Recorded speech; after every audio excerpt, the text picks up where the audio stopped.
guys, some Gamer Dude here. So there have been a lot of discussions about Cardfight Vanguard V as to whether the format is too fast or not due to all the CB1 effects being thrown around. I have to admit, I started falling for the hype around Alan and Nahalem. I think in many ways we were expecting the reboot to be closer to blocks 1 and 2 in terms of card effect power, not what we are getting. But are they that fast? The more I think about it, no, they're not. I think many people have become adjusted to the game either being broken from a rush deck or the deck waiting till Generation Break 1 to do anything at all. People are right. These appear to be strong, but they are fair cards. Even in the old game, had they been minus 1000 power, that'd still be reasonably fair. So let's talk about Knight Squire Allen. When he is called to Regard, you pay Counterblast 1, and you call a Regard at the same grade, or 1 less than your Vanguard, to draw a card, and Alan gets plus 3000 for the duration of the turn. Let's break this down. You need a unit at the same level or exactly 1 less in your hand, as well as 1 open Counterblast for a straight draw, and a power buff that only really matters if your opponent is grade 2. You can't choose to cycle a trigger, nor can you call out an excess grade 3 as a beta early. You need that exact requirement. The most open this effect ever is on grade 2, where you can call a beta or a booster. Otherwise your choices are a beta or a beta without intercept. Then there is the card you are getting. That's completely random.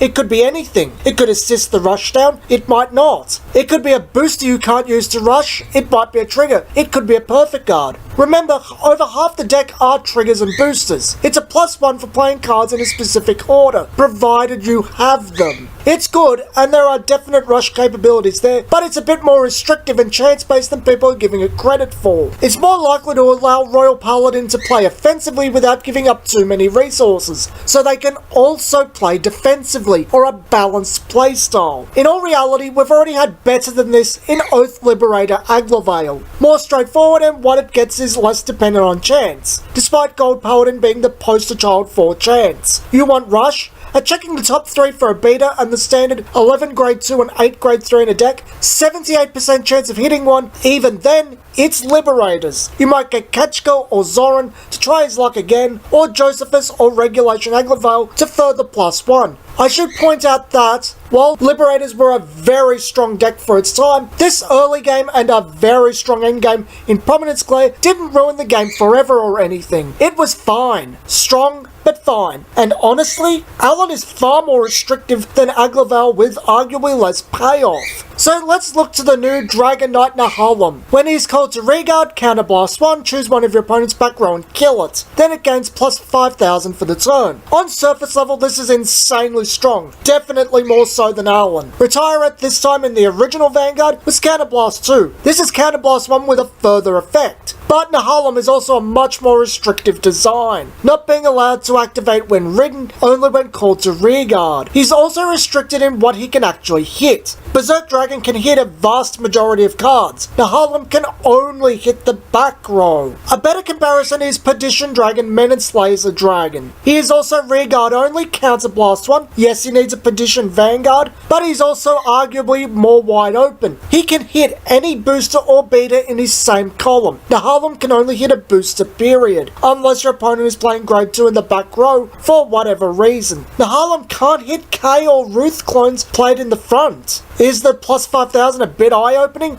Yes, it totally is. It's going to make a decent impact early on. It can end up as a 33,000 column fairly early on, booster and trigger passed onto it. Even with the shield buffs, that's still 2 cards. But triggers early on have always been hard to stop. If the Vanguard broke an early guard, you typically couldn't guard the rearguard due to having no resources to do so. And if you no-guarded the Vanguard and they got a trigger and it was passed on, it wasn't exactly easy to guard in the first place. Maybe Nahalem feels like a bit like overkill, but I don't think it's overpowered. Neither Nahalem nor Alan are anywhere near as concerning once you hit grade 3, as these cards don't make as much impact once both players are drawing 3 cards a turn. Cardfight Vanguard V is not too fast. It's back to the Legion era in terms of speed, which is fine. This was when things started being designed in such a way that the games could be a whole lot more dynamic without breaking everything. I think people, and that includes myself, need to stop freaking out when new cards are posted, but sit down, break them down into their components while keeping a level head and comparing them to the past. New cards should be strong and exciting so that you play them, but that doesn't mean that they are unfair or broken.